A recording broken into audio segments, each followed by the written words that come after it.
Bienvenue sur ce TD qui s'intitule Reconnaissance des minéraux au microscope polarisant. C'est la première partie, première vidéo. Nous allons commencer par expliquer pourquoi on observe des minéraux au microscope. J'ai listé 3 raisons. D'abord, l'observation d'une roche à l'œil nu ne permet pas toujours de reconnaître les minéraux. Si on regarde ici par exemple un granit que l'on reconnaît aisément à ces 3 minéraux cardinaux, le feldspath en rose, d'autres fois il sera blanc, beige, la biotite mica noir en noir, et qui montre à la loupe des faces miroitantes qui sont liées à ces clivages, et le quartz qui a un aspect grossel gris.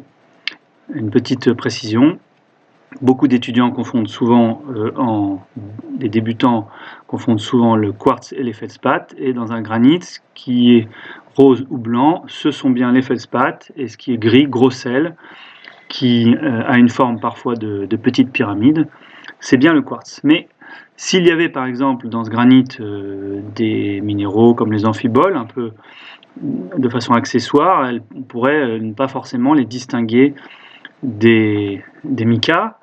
Et si on prend un autre exemple, celui d'un basalte, eh bien on s'aperçoit que cette roche à texture microlithique ne montre pas tous les minéraux, puisque certains d'entre eux ne sont visibles qu'au microscope. Ils sont trop petits. Ça fait partie ici de ce que j'ai appelé les minéraux, les phases inframillimétriques. Et puis enfin, on peut avoir besoin de quantifier les différentes phases pour différentes raisons.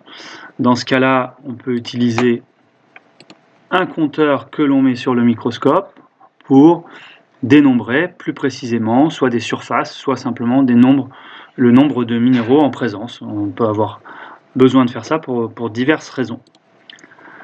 Voilà pourquoi on utilise principalement un microscope.